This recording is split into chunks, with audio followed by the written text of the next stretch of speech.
So as you may have just heard the robot voice tell us, this is being recorded. So if for some reason you do not want to be shown on screen, that's perfectly okay. Feel free to mute your camera.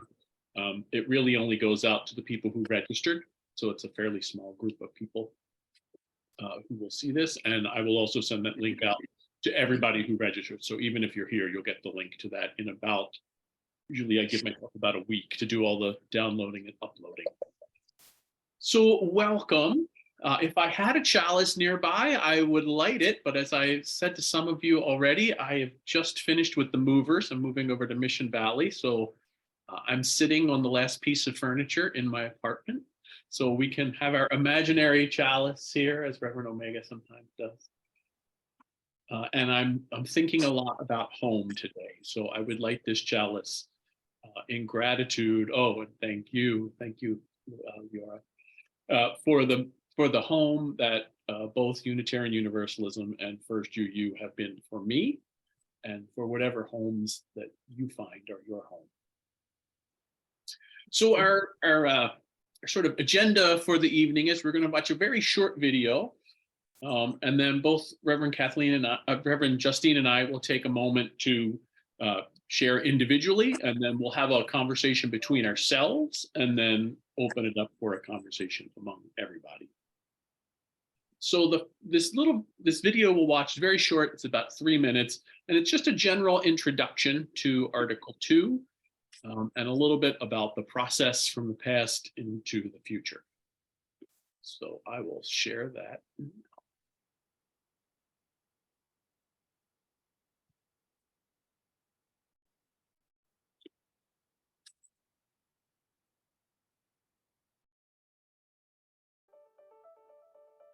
Hello, Unitarian Universal.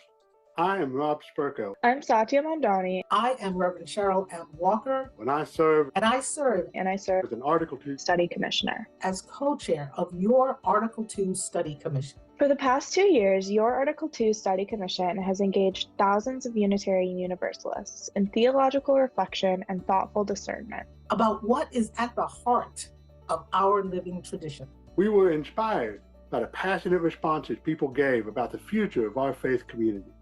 And we heard so much consensus and faithful expression of what it means to be a Unitarian Universalist. All of these conversations informed our proposal for a new Article 2, which was submitted to the UUA board in January. You can view a video of our presentation and a shorter clip of us reading the proposal on the UUA's YouTube channel. You can get a copy of the full written report on uua.org by searching for Article 2. This has been some of the most meaningful work of my life, and I have been honored to serve this faith that I love through this work. Now that the Article 2 proposal is public, we encourage every Unitarian Universalist congregation to be a part of the review process. We invite you to reflect on the Study Commission's proposal and hope that this process helps us all connect more deeply to our faith and theology. At General Assembly this June, congregational delegates will consider amendments to the proposal. Delegates will also vote on whether to extend consideration of this proposal for another year. If the proposal and any amendments receive majority support at GA this year, then the Article 2 Study Commission will integrate the amendments and submit a final proposal for congregation to study and consider throughout the next year. We invite all of you to actively participate in these essential conversations. In doing so, you will be shaping Unitarian Universalism, not just for the present, but for our future. Please explore the proposal for a new Article 2 and engage it as a congregation and with your delegates. We are so grateful to be part of this process with you. In support of the Unitarian Universalist tradition we all love. We hope your congregation will join the conversation. See you at GI.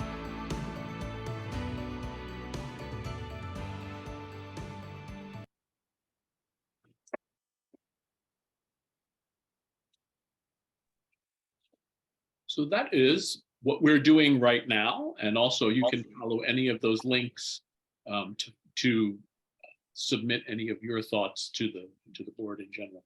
I also just got a message in the chat that I'm breaking up a little bit. Am I okay? Can everybody hear me okay?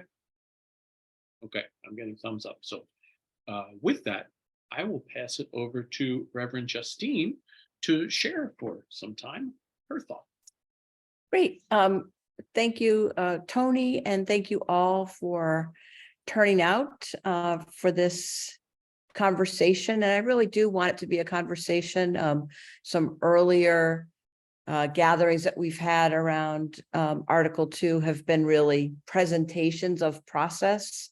And we're happy to answer questions about process, but really just to let us hear from one another. So Tony and I have built in what we think will be plenty of room for that conversation. I've watched that video and other versions of it a few times now, and I'm struck by Reverend Cheryl M. Walker's comment that her hope is that this process will allow us to engage more deeply with our UUA values and in conversation about what is at the heart of our faith. And I have to tell you, that is really what is alive in me and what is most interesting to me. I think this is some strong work, and if we end up voting to support this, that will be a good outcome. But I feel like there's already goodness in the fact that we are now spending a lot of time talking about what is at the heart of our faith. And it's, in churches that I have been part of and that I have served, we spend a lot of time talking about much more mundane things than that, leaking roofs and budgets and the color of painting a wall or a coffee hour. But we're talking about what is alive in our faith and what it is that animates our faith. So I'm just delighted that we're having these theological conversations. So whatever the outcome, I'm already happy as a minister that we're having this conversation. If you attended the service I led a couple months ago now, where I talked about our living tradition and just reminded us that at a number of points in our history, we have felt that, we've got it right now. In 1861, or I might have the date wrong now, there was a document that was, what Unitarians believe, and it would not resemble anything that we would probably claim as what we believe today. And yet it was state of the art and progressive at that time. The very notion of Unitarian was originally an insult. And then William Ellery Channing claimed it as, we are Unitarian. We believe in one God, not this Trinity stuff that's kind of made up. And that was heresy, and then became widely supported. And then at merger of the Unitarian Association and Universalism, we created a version of the 6 principles in 1961 that are full of God language and sexist language, and we would not embrace these now. But when leaders kind of started a movement to update those, there was a lot of pushback. People couldn't imagine changing one word. And then we got our 7 principles. And I feel like we're kind of in that same place of, who will we be if we change the words that are written about us? And I think that's an important question to ask. But the words describe the thing. They're not the thing, right? We get so attached to words. But really, I think what's important is how we live our values. And if we can find words that inspire us to action that will actually help heal the world, that would be a good thing. The 8th principle project was actually started back in 2013, I think in response largely to the death of Michael Brown in St. Louis and Black Lives Matter, that idea that we needed as a progressive faith movement to say out loud that we are committed to anti-racism. And as people thought about it, as the UUA board thought about it, in the ensuing years, they said, maybe instead of just adding on to our principles, we should think about giving ourselves permission to kind of start over and say, what is it that's actually at the center? So I think that has been really important work. Some wonderful conversations have happened over hundreds and hundreds of hours with thousands of people participating. And that process continues as people have proposed significant edits that I think, could well improve what is offered at General Assembly. And I will be there and I'll have a chance to be part of that process. And I think for the first time in a very long time, we're going to have our full slate of delegates. And they will have a chance to participate in the conversations and then to cast a vote for the amendments and for the proposal, the proposed language for Article 2. So I'm excited. What I want to say is, let's join in the conversation and let's see if we can update our language in a way that makes sense. And if it really doesn't make sense to people, it'll get voted down. And that's okay if that's what happens. So I would just like for us not to worry about it, but to engage. And that's really all I want to say, but I'll be interested to hear what Tony has to say, and then maybe he and I can ask each other some questions, and then we'll open it to the floor.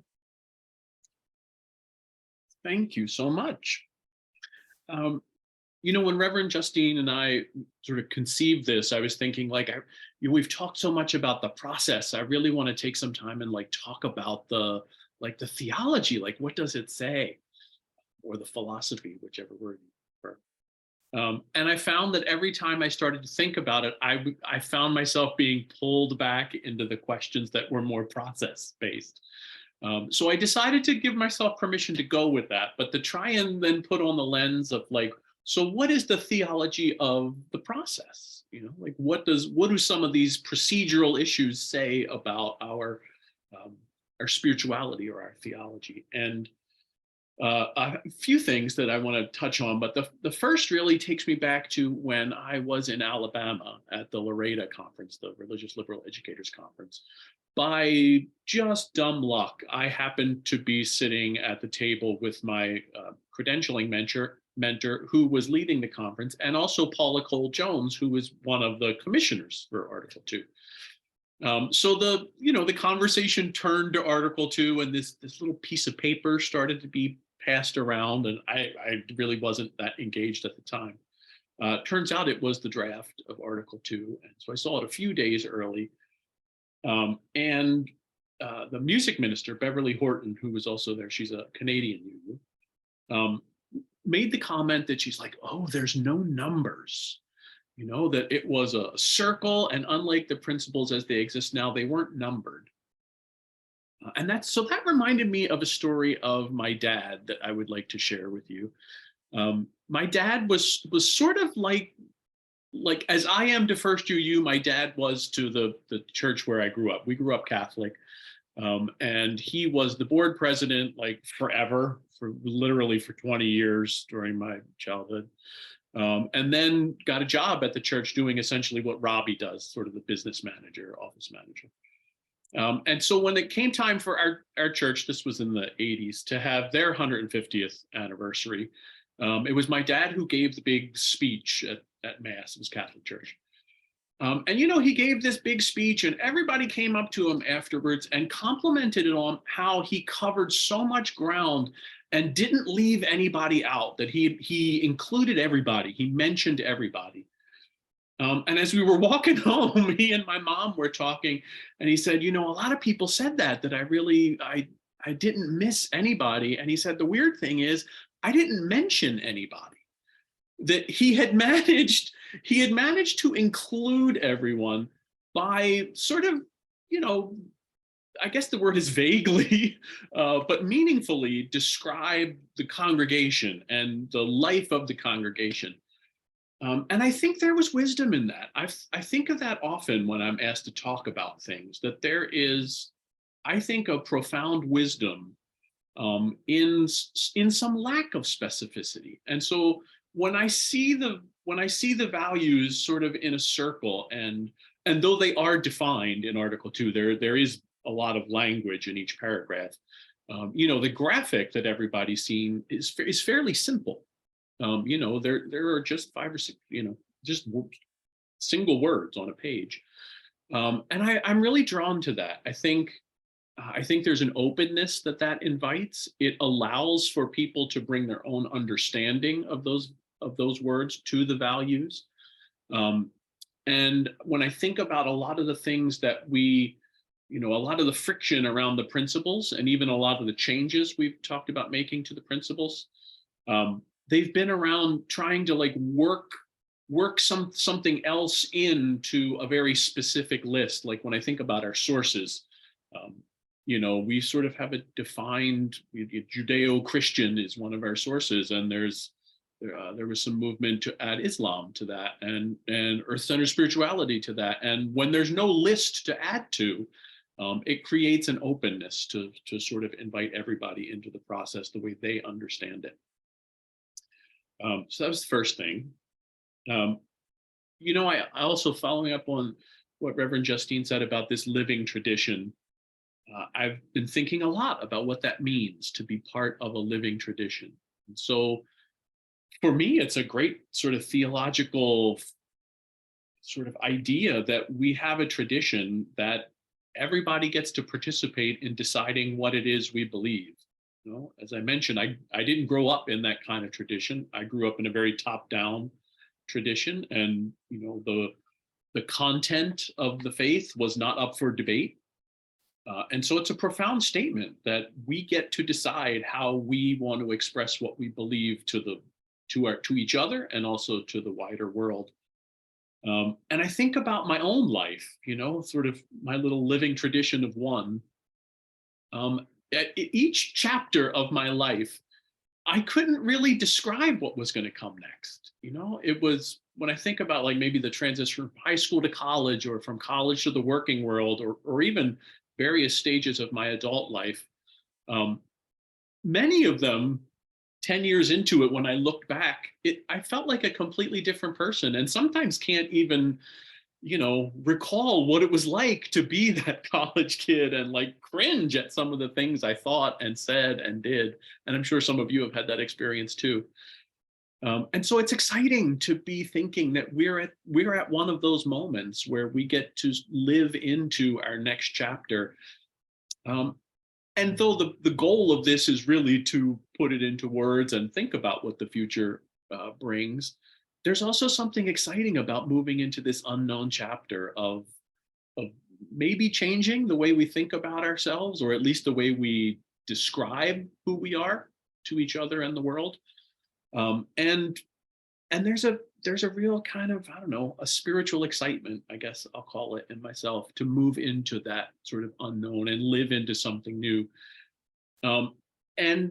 And I'm trying to lean into that, into the idea that it'll all work out. It'll all be okay. Our faith is sort of strong enough and roomy enough for us to sort of have those growing pains and live into it a little bit. And that'll be okay. I'm also thinking about the way different groups that I'm in have responded to it.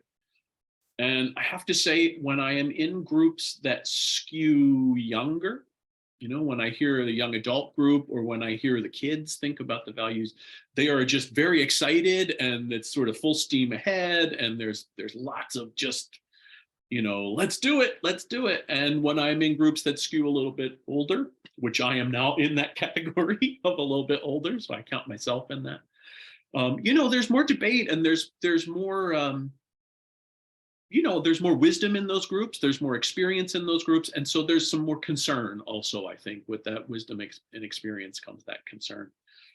And that had me thinking the other day of Arthur Clarke's 3 laws. So I don't know if you all are familiar with Arthur Clarke. He's a scientist and science fiction writer. He's responsible for the technology that allows us to use satellites, but he's also a pretty prolific science fiction writer. And he has three famous, Arthur Clarke's three laws. You might know 2 and 3. The third one is usually the most famous. Any technology sufficiently advanced is indistinguishable from magic. That's usually the one that gets quoted a lot. The second one, just for giggles, is the only way to discover the limits of the possible is to venture a little further into the impossible.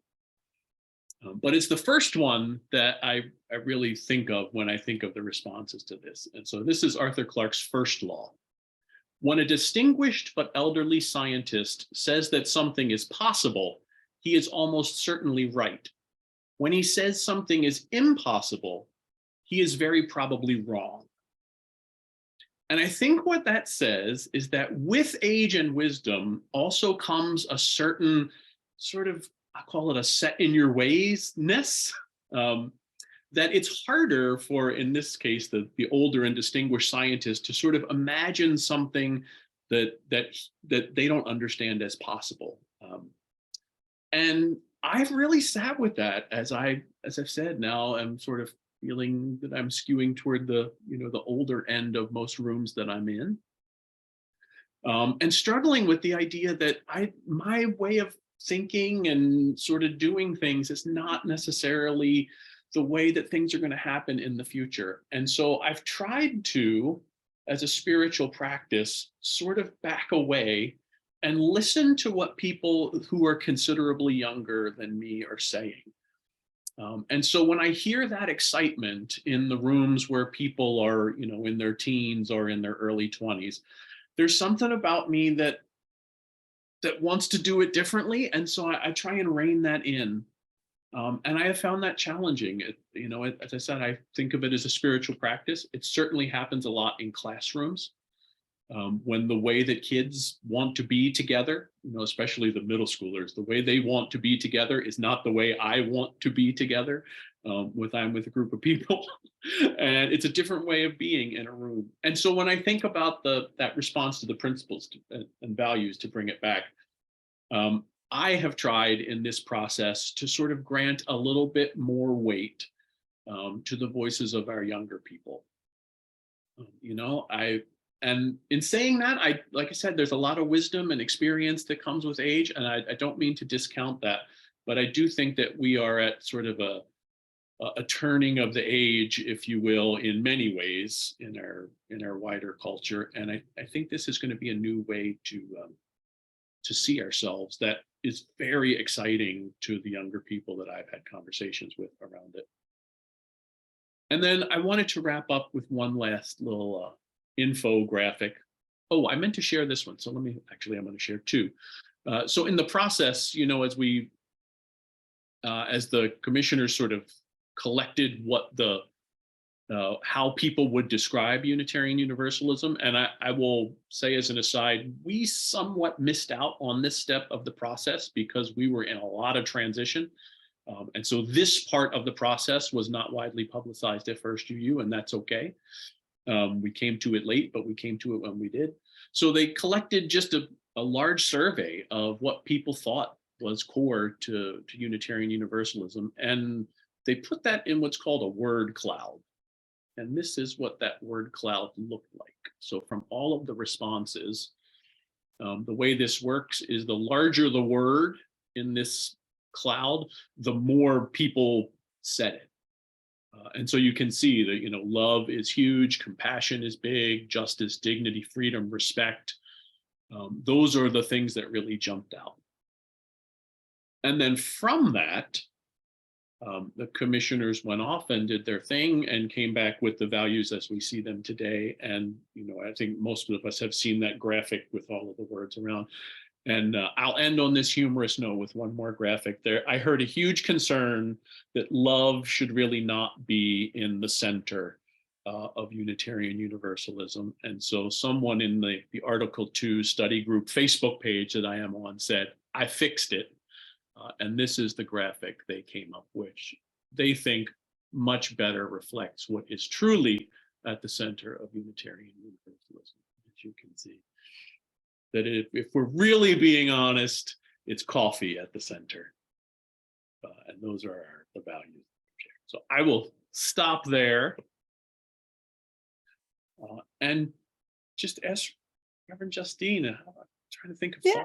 questions. Thank you. I loved what you had to say. And just for folks, I pasted a link to the report, and on page 19 is where the actual text, proposed text, starts. So if you want to just click on that, you can read through it, and you can zip up to page 19 to see what the text is. Someone wrote to me and asked if we could share that. Tony, when you were saying that you found yourself, as I have too, getting pulled from the theology to the process. And so you thought, well, what is the theology of the process? Which is a wonderful question. And I was reminded of a professor I had in seminary, and he said, theology is not something you have, it's something you do.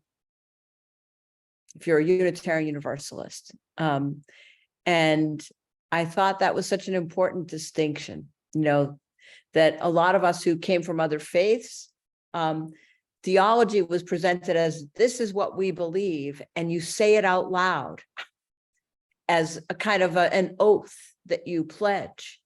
And we have no such loyalty pledge, or we have no such words like that we say out loud, and that are required for admission. What is asked of us really is three things, I would say. One, that we have a spiritual practice that gives our life grounding and meaning. And as a church community, we can help each other with that. The other thing is that we join in the community in the ways that we can. And certainly with the pandemic, we've learned that there are many ways to join in.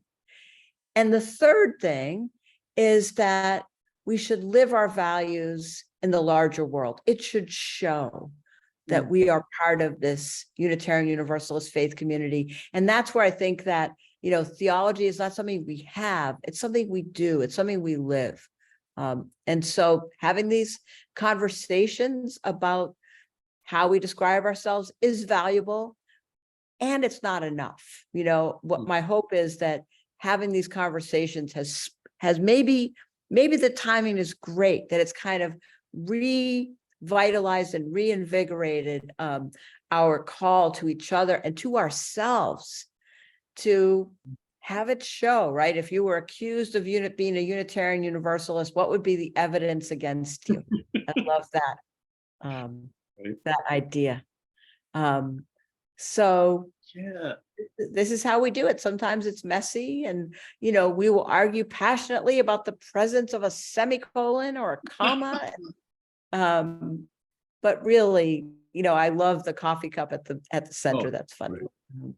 Yeah. So yeah, I like agreeing. I really value that this faith tradition is democratic, right? Like it really is supposed to reflect who we are and what we believe. And I also struggle with that. I often feel like I love this democratic process would be wonderful if it weren't for all these other people and their opinions, and so I have to remind myself of that when we go into, generally when we go into committee meetings and when we engage in this process and when we listen to all of the feedback that, I know is coming at GA and beyond, that is the spiritual practice, that committee meeting, or, and I'm the theoretical, not referring to any particular committee meeting, but that process of sitting and sort of trudging, if you will, through the votes and through the conversations and through the discussions and challenging, accepting the challenge to things that I think are core. That's part of it. That's part of the spiritual work. Mm-hmm. Mm-hmm. And being open to being changed by each other. And I do think, and this is what's behind, I think, the wish to give more weight, not only, right, the voices of, but more weight to the voices of the marginalized. And I would include in that younger people, right? Our Unitarian Universalist congregations are largely white and largely older folks. And so if we're going to go just by majority rules, then that voice will always be the loudest. And I think we need processes that allow for emerging voices to be heard, so that we are continuously building a faith for the future. Mhm. Yeah. And, you know, as I said a little bit that you know, in those moments in a classroom when I think it's a catastrophe, you know, because everybody's talking at the same time and we're not sitting down and we're not listening. And you know, my sort of inner dork who wants to sit down and have a conversation that, you know, where everybody takes turns is like screaming. I think they're horrible. And then we leave and the kids say, oh, that was so wonderful. Or, oh, I really like this one because I learned this, this, and this. And I could barely hear this, this, and this, much less learn it. And so, you know, it's hard sometimes for me to take a breath and realize that it can be a different way. But it's also really valuable on the other end for me to process through that and say like, oh, it was all okay. And I didn't have to be as concerned as I was. You know, it all worked out just fine. It all worked out just fine. And that helps me sort of, I think, I struggle to put this in words because the best I can come up with is asking myself sort of like, how much do I really care about this? Like, is it okay to just not care and to not have an opinion? Because I trust that it's not because I don't care or don't feel invested, but because I know that it's going to be okay. And I can trust that other people care enough for me. You know? Mm-hmm. Mm-hmm. And to notice the experience that your students are having, you know, if they're engaged and energetic, then maybe the fact that, you know, it doesn't exactly work for you is okay, which is what I'm hearing in that. So noticing that. And then on the other end, making sure, and I think as leaders, many of us on this call tonight are leaders, that we need to make sure that we don't exclude folks that aren't quite ready to make the big leap, and that we give space for people to say, well, let's slow down, or can you explain it to me again, or I'm not so sure. And that's, you know, we start where we are and we move at the pace that we can move. And I hope that we can trust each other and honor one another's experiences.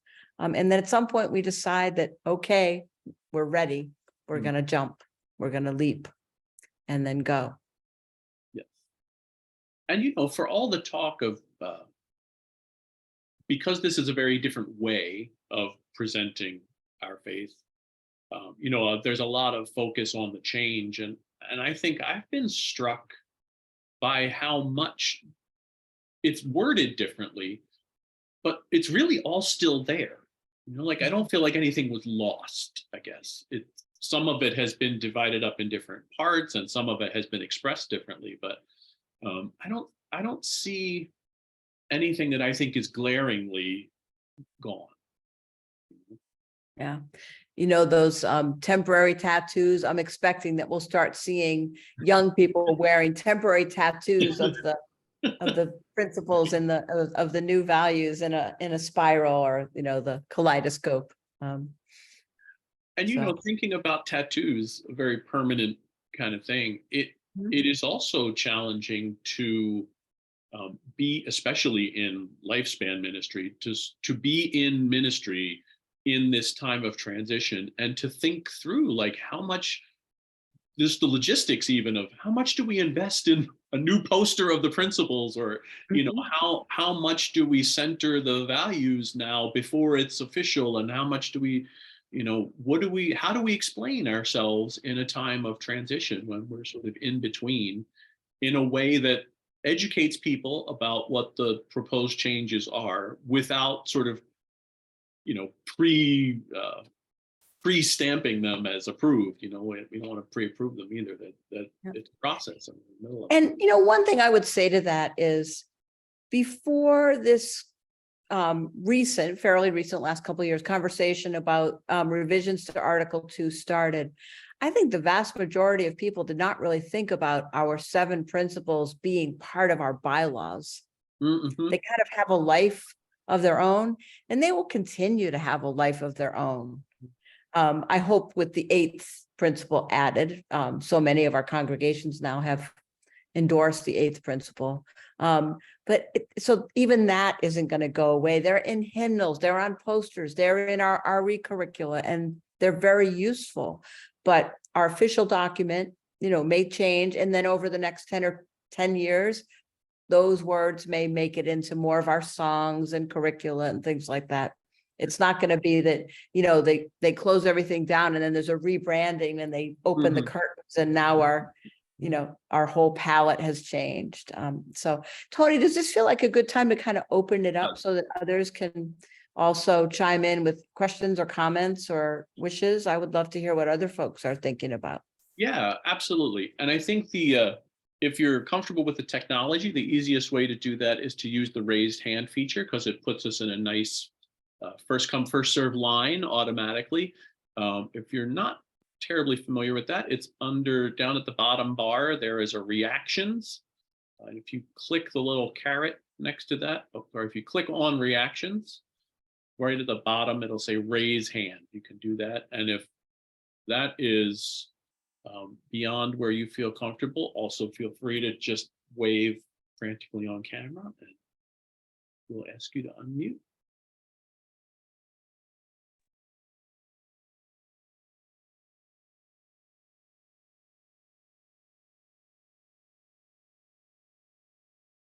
Yes, Penny or Mike, whichever one, or both. I was just thinking about the last couple of things you and Reverend Justine said, and I wanted to acknowledge what Jan Garboski did in one of the documents she shared when we, I guess, first had a meeting about this, where she took the proposal and then she indicated in parentheses, this pertains to principle 1. This is like principle 7. It was very helpful to kind of see how they were incorporated into the new way. In case anyone doesn't remember looking at that, I think it's probably somewhere on the website where we could see it. That's a great reminder. I was just looking for it to see if I could find it in my email, but I'm sure it is on the website. That I just posted that is the main page on our website. We have a whole page dedicated to Article 2. And I believe if you scroll down to the bottom, there's a section that says for background and more information. And I think it's one of those files. But I would invite you to explore around on that page. There's a lot there.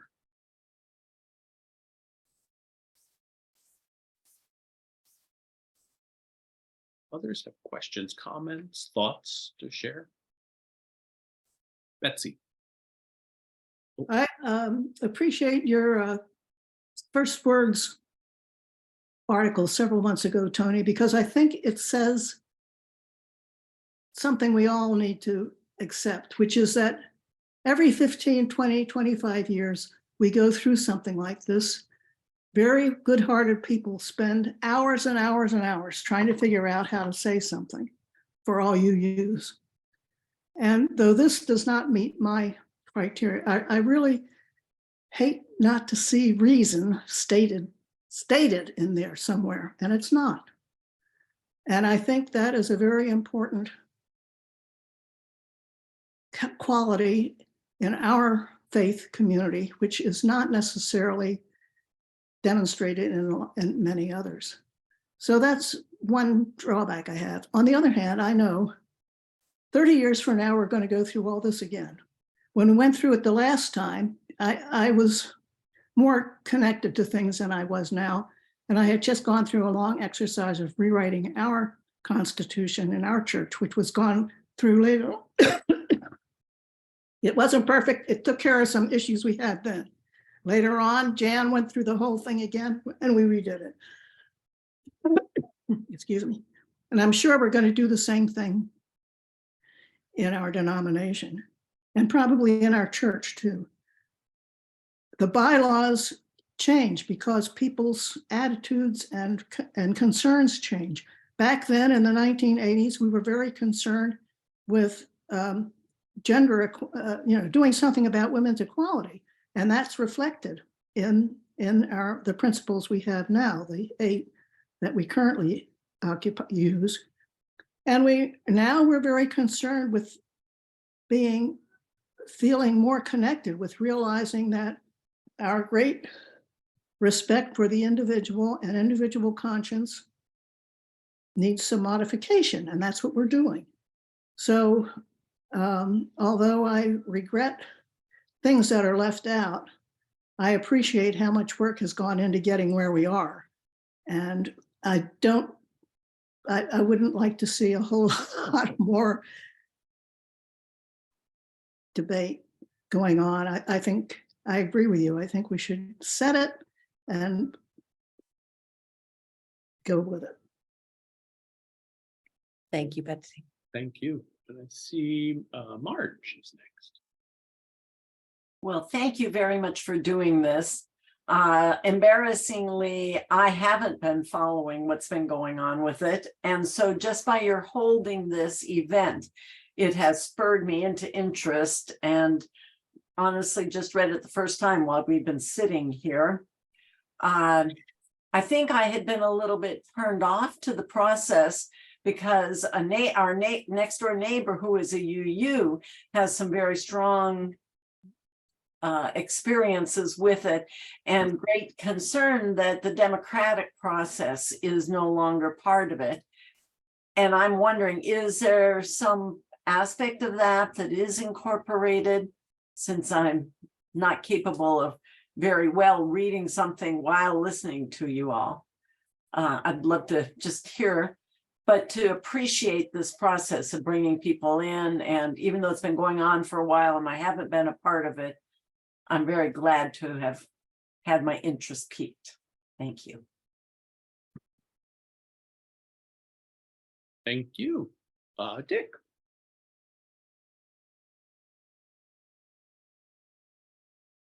Well, good evening. I'm a member of the Oakland Church, Northern California, but I grew up in La Mesa, and former minister from my youth, the best one from my youth, ended up being a member of the San Diego UU congregation. So that speaks highly of you. I was drawn to UUism by the 7 principles. I love them. And as one of our co-ministers at the time said, Jan Eller Isaac said, people read them and they feel like they're coming home. And I read them and I felt like I was coming home. I came around to the 8th principle, not immediately because I thought it was already there, but for the same reason that you come around to the fact that, of course, all lives matter, but you got to say Black Lives Matter, because if Black lives really mattered, you wouldn't have to say it. I mean, it's a circular thing, but so I absolutely thought that was a good way to do. And now there's a new update and format. I'm coming around to the Article 2 for 2 reasons. One is Rob Aller Isaacs over and over used to say Revelation is not sealed. And that's kind of how I look at this, life flows. There's a lot that's still, well, there's a lot of baggage from the past that we really could do well to rid ourselves of. And the second thing is Kathy Ryan Starr's ordination some years back. The minister said, listen to the young people because they're the future of the church. And that's what made a difference to me. And that's, I'm 75 now. So I got a lot of ideas and I need to step back and listen. those are the folks that we hope to attract. Those are the folks who are going to carry us forward. My reservations about what I've seen so far is, and I don't have the exact quote in front of me, but there's something in kind of a topic sentence right at the beginning that ends with, well, it alludes to liberation theology. And I think that liberation theology is something that ministers know a lot about. But I'm not sure. To me, it kind of sounds like jargon, unless we've grown up with it. And I didn't grow up with it. So that's just a caution there. And that wordsmithing drives me crazy in committees. So I don't want to hold on to that. And the other thing is just a basic thing, and I don't think it's unique to our congregation, but we see it over and over again. Folks have a difficult time simultaneously holding individual expression or opinion and the common good. And frequently, the former wins out over the latter. And Reverend Justine said earlier, being open to be changed is kind of what that's all about. And so I hope that we can go forward with that.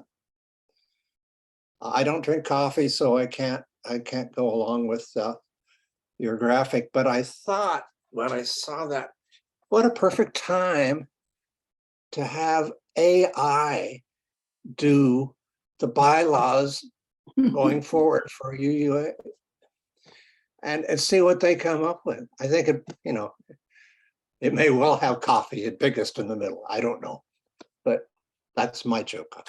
Thank you. Thank you. Steve, you are next. Hi, thanks. I think like Marge, I'm certainly not an expert on this at all and haven't been paying so much attention. As I looked at the diagram of the values, I like the fact that love is in the center, but I have a question about, to the extent religious values or just religion at all is part of it, because just looking at those values, one wouldn't necessarily know that we're a religious organization. And we had the first principle before that talked about traditions that we base ourselves upon. I mean, I'm sure we wouldn't want a word like transcendence but just the notion of spirituality or some of the, we wouldn't want to say mysticism either, but we know that people are looking for more than just being in a friendly, loving group of activists to form a religious congregation. So I'm just wondering how that would show up, if it does, in the reformulation.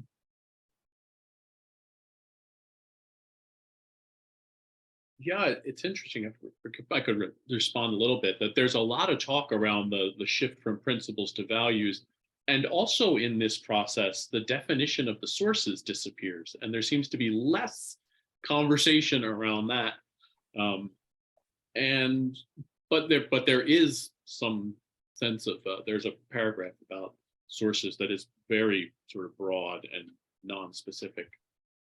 I've also heard my friend and mentor through the credentialing process was making the argument that she thought reverence should be at the center. That there's a sense of I think expressing a similar concern that there's not a sort of a lack of maybe spiritual or religious words in the values, and also maybe an opportunity for us to redefine what spirituality is. Like, if we claim these as spiritual values, it might be a message to the world that we don't have to use traditionally religious language in order to be religious.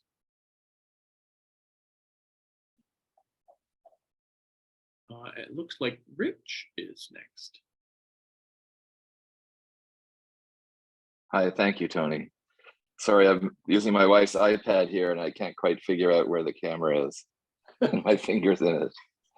So my comment is, I really like the descriptions of all the values.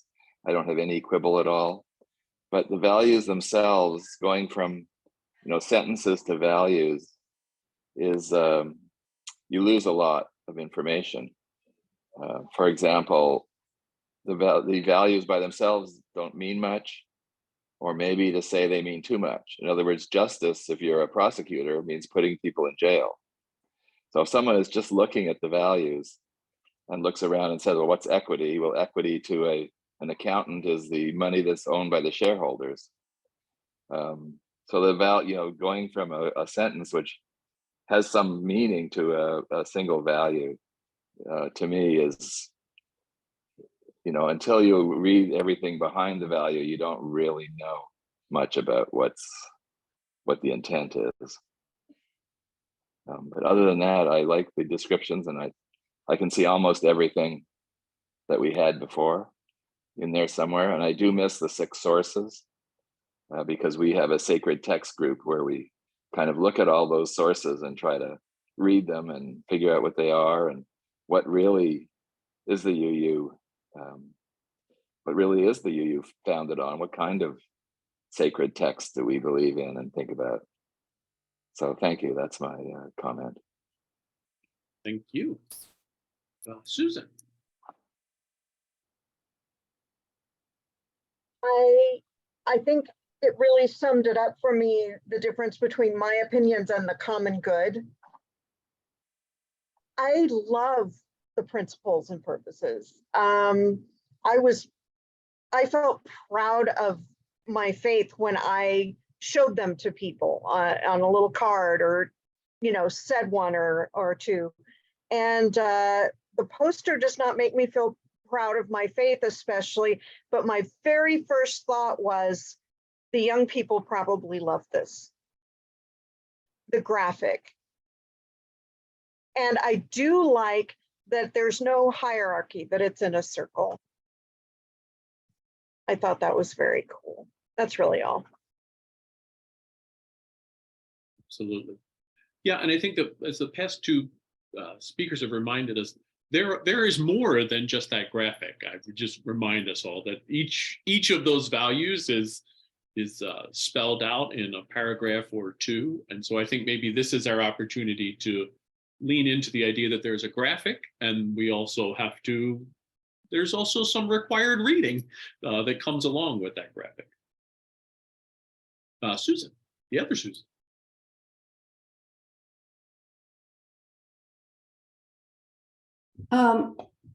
I have a smattering of little points. One that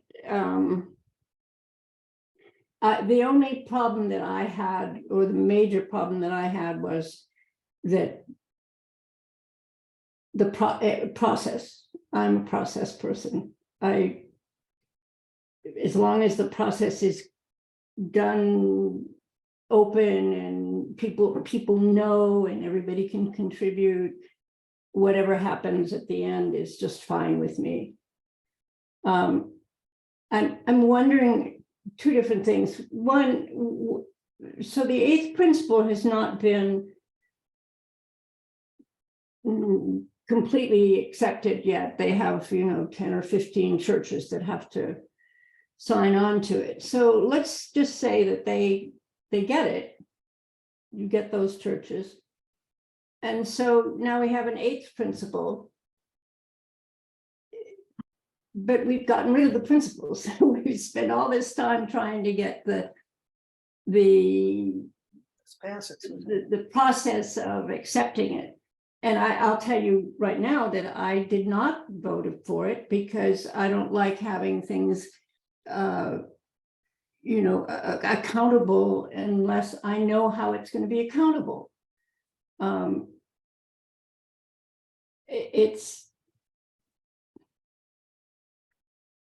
To me, that's why I joined this church. I'm not a church person at all. but I could join this church because it was a democratic church. And I think we were for a long time, and I don't see us being involved in things enough. I'm going to be a delegate. I have no idea what I'm going to do. I'm fascinated by the fact that the delegates go, they don't have to, they're not representing the congregation. I mean, it's craziness to me. You know, if you're a delegate to a political thing, you have to back that up on the first ballot at least. That's why you're there. So I just don't really understand the whole process there. But the other thing is just in general on these classes, if they're classes, if somebody doesn't register, but they wanted to come, they really can't get in. And I don't think that makes sense. So I'd like us to, if you know, I don't know why this was a class per se, and you had to register. It should have been just open to people. And if they decided to come, they could come whenever they could come. There are many more things, but that's my main concern. I can respond quickly to actually both of those. So in the chat, I just put the link where you can share your ideas, sort of in the honor of process. And so the next step of having your voice heard would be to follow that link. And there is a little opening paragraph where it says a lot of ideas have been submitted. You might want to read them first before you repeat them. But if you hit proceed, you can just go right in to submit your ideas. I've been pretty much on top of this for the first time that we even heard about it, which was many, many months ago. So I'm sure pretty up on it. Thank you. Yeah, and then in terms of the evening itself, the real reason we require registration, there's two reasons we require registration. That this is on my Zoom account, and so I need to know how many people are coming. If we pass a certain limit, my account won't accommodate that. So far, we have not even come close, but we could theoretically. And also, I have still been in some open meetings in other areas of my life where some people drop in and there's some pretty filthy stuff shared in the screen and the chat. And so it's one way of sort of gatekeeping that does exclude people, I'm sure, but also protects those present against people who would sort of Zoom bomb. And really, there's some stuff I've seen that I would rather not see.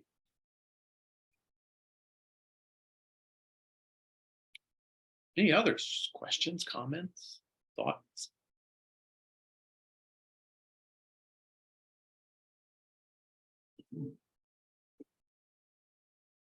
I've been dropping in parts of the proposed text in response to some of the questions that were raised, if that's helpful.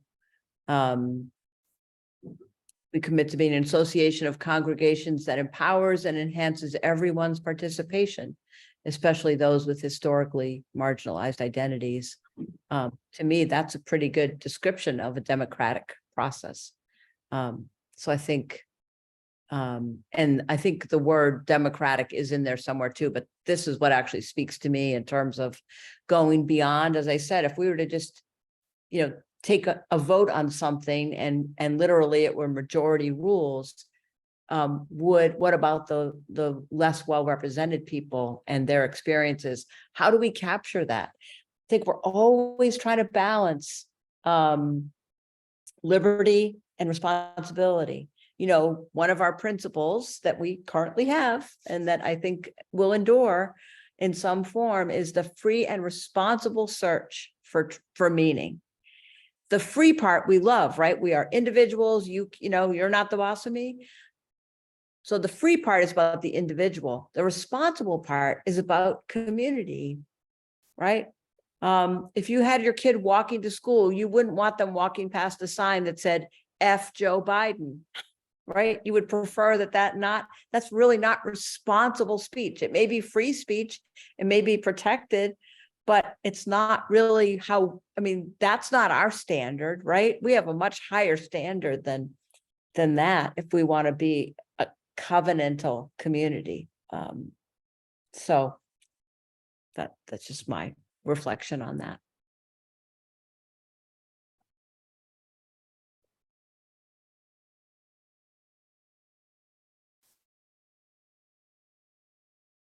You know what?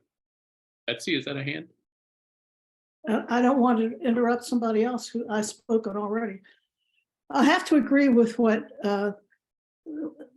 Justine said just now. When these principles were, when the principles were written it was in the 1980s sometime, and there was some reaction to the stuff that had gone on during the free speech movement of the 60s, when meetings were interrupted by people who stood up and refused to let someone speak, the Marcuse era and that kind of thing. And I think what we have in those principles reflects to some extent that experience. The idea that we want everybody to have a chance for the process to be available to them. But there, like you said, Tony, there has to be a way of keeping people from disrupting and disrupting in very harmful and hurtful ways, threatening ways. We don't want that to happen. Our affirmation that we say every Sunday is limited, but to me, it also has the basic principles of what we believe, what we stand for. And I have to agree too with the person who spoke about spiritual values and what makes a church different from a political action committee or an alumni association or some other public spirited organization. We need somehow to touch onto the fact that we believe that there is more to people than flesh, bones, and thoughts and emotions. There is a spiritual content or part that we want to nourish. And I have to take back something I said in the preamble to the second section C2, the new one. It does say, it begins exactly like the preamble to the Constitution. We, Unitarian Universalist Covenant, congregation to congregation and through it, to support and assist one another in our ministries. And the preamble of the Constitution sounds a lot like that. But then there's a second sentence. We draw from our heritages of freedom, reason, hope, and courage, building on a foundation of love. Maybe we should just make that the first principle, I don't like values as a symbol of what my faith is. It has values, yes, but it has a credo. It has a foundation. It has something solid, not just an aspiration, but something which sounds more fundamental than aspiration.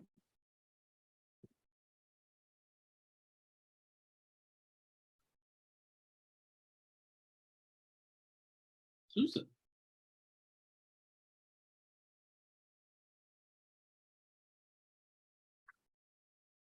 Oh, Susan, go ahead.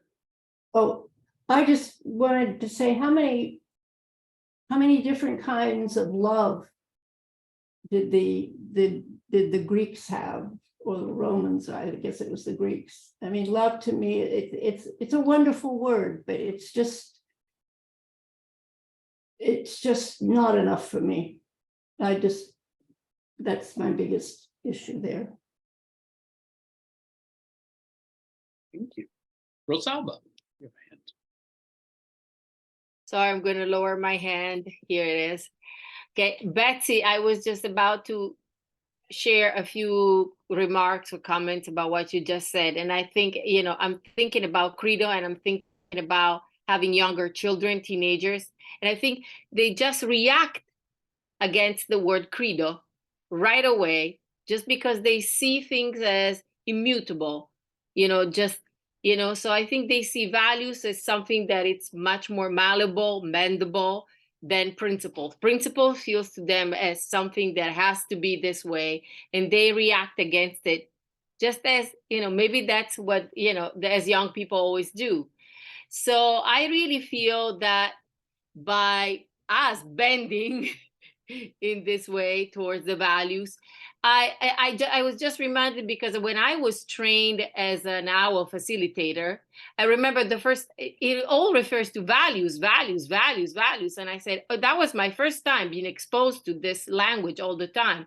It was like values. And it took me, I think, this long journey to get to this point in the Article 2 to realize why they use the word values and not principles. Because I think kids connect to values in a way they no longer connect with the idea of principles. It's too normative in their perception. And I guess, again, going back to what Tony says, I have to respect that. I may agree or disagree. And Susan, I was trained as a classicist. The Greeks had many different words for love. There was a love of the older man for the younger man that involved education. There was the love of the agape. You know, they had so many different kinds of love. But I think we should probably ask again the younger people, what do they believe love is? What does love represent in their perception? That is actually a very interesting, I would love a survey. What do we all understand as love? Thank you. You know, I had this to sort of talk about too, but left it off because I thought I was rambling. The distinction between a principle and a value, because that's come up before in some of our conversations. And I'm fascinated that people feel principle is sort of a stronger word. So I did some research. You would probably guess principle comes from principe, which just means the first things, right? So these 7 things are first among the things we believe. They sort of have pride of place among what we believe, which is not I mean, they're at the top, but they're at the top of a large group, presumably, that's the word we use. Value, on the other hand, comes from a word which means to be strong and what's the synonym? Vigorous is one of the cognates we have in our language. And so actually in its root, value has a much sort of connotations of strength and centeredness, and in my opinion, is a much more religious word than principle, which to me sounds more legalistic. It's just my thoughts. Before we go back to Betsy, is there anyone that with another invitation might wish to speak who hasn't yet spoken? Something that's on your heart or your mind? We value both. All right, Betsy. It's a very short comment. If values matters to young people, that's fine with me. I'm perfectly willing to let them have their say. Whatever they want to do within reason, I'm all for. I'm very impressed with my grandchildren. And I think the people of that generation are going to be the saviors of many of the problems that we're in. And thank you for the speaker who followed me, whose name I didn't catch. I've met her and spoken with her, but I don't remember names very well anymore. But if values are what resonate with young people, take it. I'd like to see what we use in 50 years. I won't be around for that, but I know it'll be something else. And I'd like to see what we actually do as a result of all these conversations that we're having. What grows from this? I will be very excited to see that.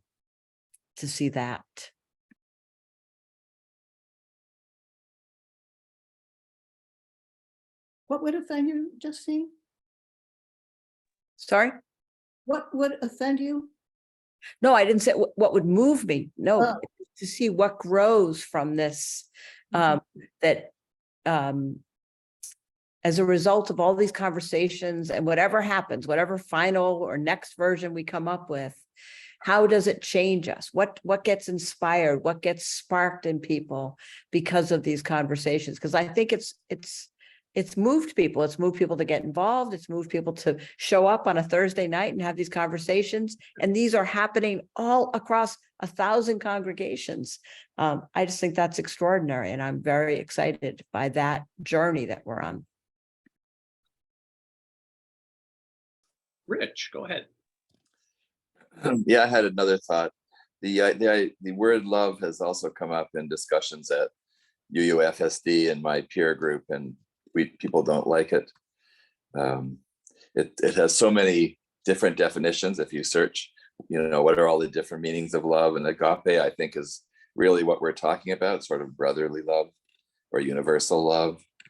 But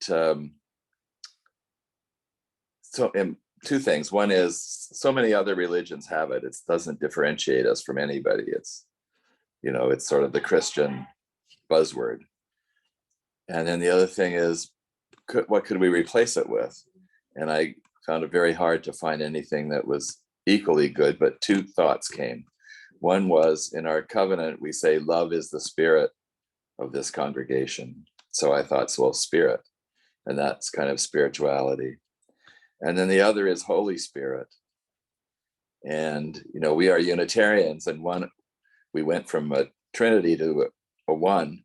And I'm sort of working on the hypothesis that it's not the Father and it's not the Son, but it's the Holy Spirit that we believe in. And Holy Spirit is supposedly either knowledge, or it's the Spirit of God that lives within all of us.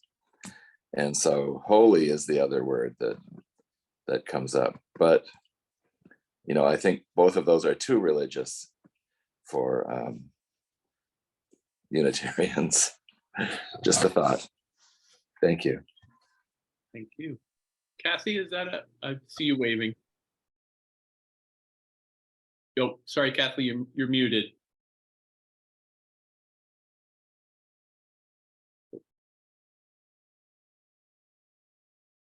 Kathy, we can't hear you. You have to unmute.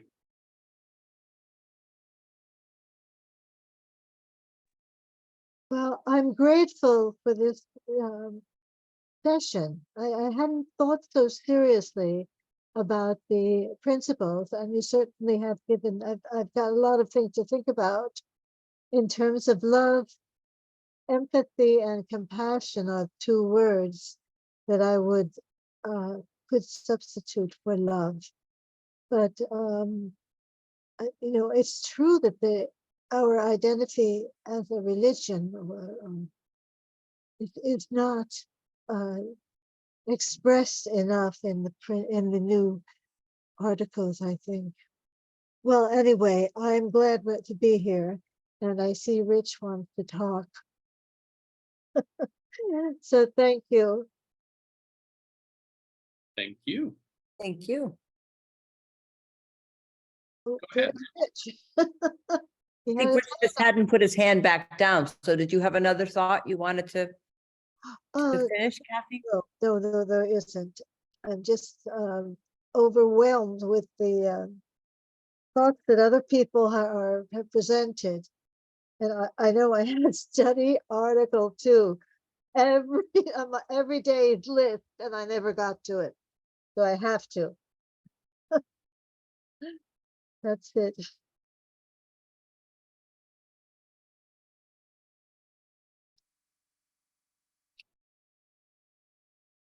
Well, one more call for any thoughts or questions? Oh, Rosalba. I'm just going to say this, that the other day, it's a short story, but I think is a meaningful one in this context. The other day, by chance, I received an email that an organization that lists as it amongst their coalition partners has found a place to meet, and it's a different church, and it's like this flood church that I think is in Mission Valley. It's called the Flood Church. So I'm like, okay, what kind of church? Because this is a very liberal organization. So I went, and it is a very Christian-oriented church. So I attended virtually one of their services. And I'm reminded of this because that for me was the proof in how we are different. We're different in the way we do things, in the way service includes so many other, not just the letters to the Galatians, but so many other sources. And so I'm like, okay, I know why I'm a Unitarian Universalist.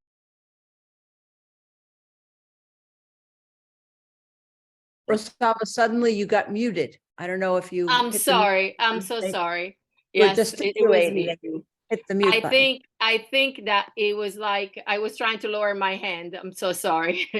That I was reminded yes, I lived in my head and I'm a word person by training. I'm a linguist.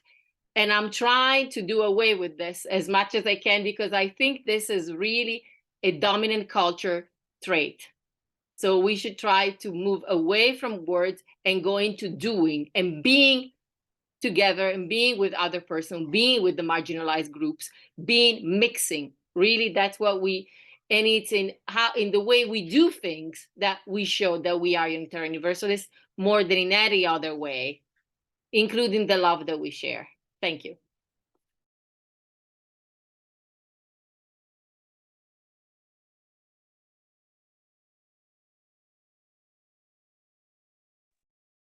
Bring your popcorn and watch the conversations that will happen at General Assembly. I'm sure it will be heated and passionate.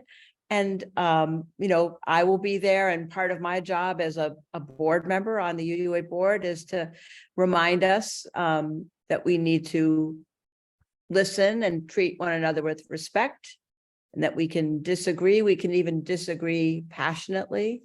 But we need to be respectful and compassionate. I do love the word compassion, and we'll see what happens. It may be very different from the version that exists now. It may be different in some ways. And let's hope that whatever it is, it doesn't get frozen or carved into, granite, but that it can continue to change and grow. Because as Betsy points out, you can tell a lot about what's gone on in a civilization or a congregation by the promises they make or the rules they make, right? You figure, oh, this must have happened. Now they have a rule against that. And I do think that in this moment, we're trying imperfectly, but we're trying to respond to the hate that we see all around us. And I think that's why love shows up in those word clouds, right? When the letters appear bigger, it means that more people said that or wrote that in response to a question about who are we at our best. And so love is the word that came up. And yes, there are many definitions of love, but I don't think people will think that we mean romantic love, right? So it might be some version of brotherly love or universal love, and I don't feel like we're trying to write something that has to stand up in court, but really that will, in this moment that we find ourselves in, who are we called to be? Who do we aspire to be at our best? What is most important to us? That's the conversation I'm excited about us having, and I'll be really interested to see what the result is and where we go from here. So, Tony, thank you so much for having this idea. We were calling it 2 on 2 because we like to play with words. We are Unitarian Universalist people of the words. Oh, absolutely. My pleasure. Was very good. Do we have time to have Rich and Marge say a few last words? Oh, that'd be great. We do. Rich, go ahead, and then Marge, and then we'll wrap up. Yeah, sorry. I just wanted to reply to what Justine said. I think she made a really good point. But here's the thought: maybe we should write something about love. We've written something about all of the other 6 around the circle. Why don't we write a little blurb about love and just say what we mean?